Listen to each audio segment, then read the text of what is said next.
We saw a lot of sunshine over the last few days, but I'm keeping track of our next round of storms that could impact your weekend.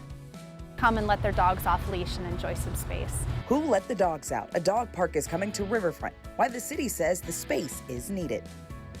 Life in prison. A Spokane man serving a life sentence believes he was treated differently because of the color of his skin.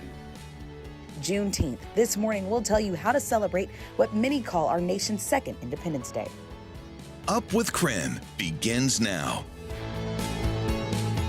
Well, hey there, everyone. Good morning, and thanks for joining us here on Up with KREM. I'm Channing Curtis. Glad to have you here with us on this Friday. I'm Tim Pham. Well, we want to check in with Cody Proctor because it sounds like today is going to be a pretty warm day. Cody, upper 70s, isn't that right? That's what we're seeing at this time, but potentially we might be also seeing some other weather mixed in as well. I'm sorry. It started out so well. It really did, and I'm so sorry, you guys, but at least it's not as widespread as what we saw earlier this week. We are keeping track of some rain showers across our region as we zoom in on our Doppler radar map. We've got this line of moisture all the way from the Klickitat to Ellensburg, Leavenworth towards Winthrop this morning, and you can see that right there. A little closer look at it right there. We were seeing a little more widespread showers around Bonners Ferry and parts of the Idaho Panhandle. As we get you ready for your day, looks like our tower cam is down for a moment, but we'll hopefully get to see as the day continues. Temperatures right now, 55 degrees at the Spokane Airport. Around the region, mostly in the 50s for us this morning. Seeing temperatures at 59 degrees for Coeur d'Alene, 58 for you, Wenatchee, 57 in Sandpoint. Good morning, Othello. You are at 60 degrees.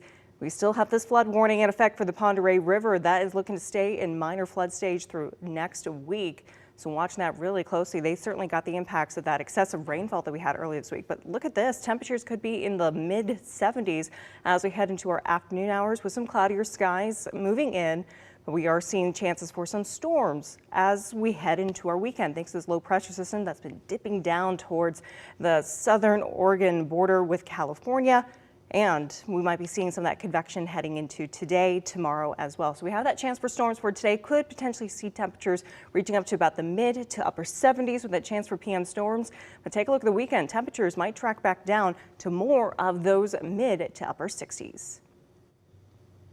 Well, Riverfront Park has something for everyone, but there is one thing that's missing, a dog park, but that's all about to change. KREM 2's Malia Kamal joins us from the newsroom this morning, and she spoke with the city of Spokane about Riverfront Park's newest attraction. Good morning, Malia. So what do we know so far about this dog park? Good morning, Channing. Right now, we know that the project is still in its design and planning stages. This weekend, those designs will be unveiled to the public. Now, I spoke to Fiona Dixon, who works for the Parks Department. She says over the years, community members have been vocal about wanting a dog park or dog parks throughout the city. A survey last year showed that residents thought a dog park should be priority in Riverfront Park. The city then teamed up with the Spokane Foundation to raise money for the park. Dixon says that the plan is to bring an urban dog park to the heart of downtown Spokane that allows canines of all sizes to run free. We see a lot of dogs in Riverfront Park frequently, but they do have to be on a leash in City of Spokane parks unless they're in a designated off-leash area. So this will provide a space for the millions of people that come through Riverfront Park annually to be able to come and let their dogs off leash and enjoy some space. The goal is to raise $750,000 for the project. However, the Spokane Foundation says that that amount could change based on the need and the design of the development. Currently, there is no set date for the opening of the dog park. In the newsroom, Malia Kamal, KREM 2 News. The third January 6th hearing focused on former President Donald Trump's attempts to pressure former Vice President Mike Pence into rejecting the 2020 election results. So the bipartisan select committee revealed new details of a campaign led by the former president. They questioned key Pence advisors, including a retired federal judge who warned the vice president that he had no authority to overturn the election, and to do so would be illegal and unconstitutional. And our review of text, history, and frankly just common sense all confirmed the vice president's first instinct on that point. There is no justifiable basis to conclude that the vice president has that kind of authority. The committee says the plan to have Pence reject the election results began with a lawyer named John Eastman. Witnesses say that Eastman knew the idea was illegal and unconstitutional. He later requested a presidential pardon. In another development, the committee sent a written request to interview Supreme Court Justice Clarence Thomas's wife, Jenny. Now, she exchanged messages with Eastman in the days leading up to January 6th. And a Boise woman pleaded not guilty for her alleged role in the U.S. Capitol riot. 53-year-old Yvonne St. Cyr is charged with 2 misdemeanors stemming from the riot. Prosecutors say she live-streamed a video showing the destruction of an office window from within the Capitol. They also say she continued to record herself standing in the window while yelling at a crowd. Both of her charges hold a combined sentence of 1.5 years in jail. It's time now for your morning rush. More news in less time. The Idaho County Sheriff's Office is looking for 2 runaway teenage girls. 15-year-old Desti Chapman and 14-year-old Kalia Chapman were last seen on Tuesday in the Riggins area. The girls do have their pets with them, a white poodle and a red Dachshund.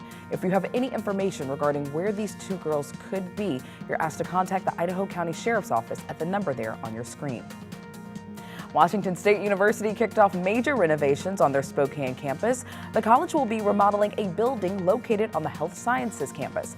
The 113,000 square foot building will be home to classrooms, offices, and a student testing center upon completion. Renovations are estimated to be done by September of 2023.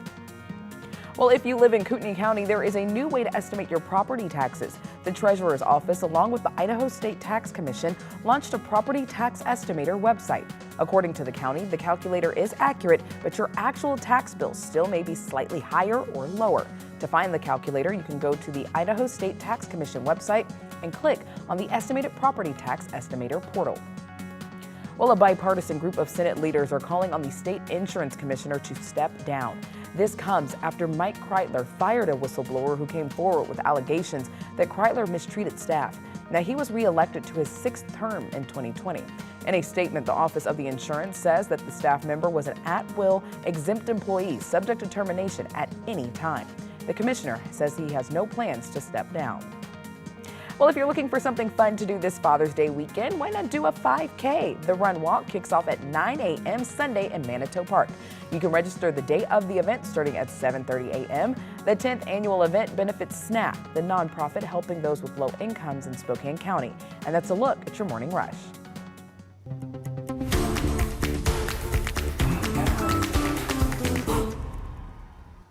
Well, for the past 14 years, Seattle has been making its presence known in the world of soccer. And yesterday, FIFA Council rewarded the city by choosing Lumen Field as one of the host sites for the 2026 World Cup. Well, Seattle is actually one of 16 North American cities who will host one of the biggest sporting events in the world. So here's a map of those destinations, really all across North America. It includes 3 cities from Mexico, 2 from Canada, and 11 in the United States. Now, this is the first time the Men's World Cup will be played in North America since 1994. So many Northwest soccer fans are still buzzing this morning about the news. They knew Seattle had a great shot, and yesterday's announcement confirmed that. One key factor to picking Seattle came just last month when FIFA officials came to town to see the 65,000 plus fans cheer on for the Sounders on to a Champions League title. Now, that international crowd may have sealed the deal. People love the game out here. We're a global city, it's a global game, and I definitely have to say that the Sounders' success and the engagement they have within the city and the buy-in, it looks good, and people like big crowds. Visit Seattle says the World Cup could bring in $90 to $100 million in economic impact, depending on how many games come to town. As the Supreme Court gets closer to making their decision on overturning Roe v. Wade, more uncertainty is coming for Washington medical professionals.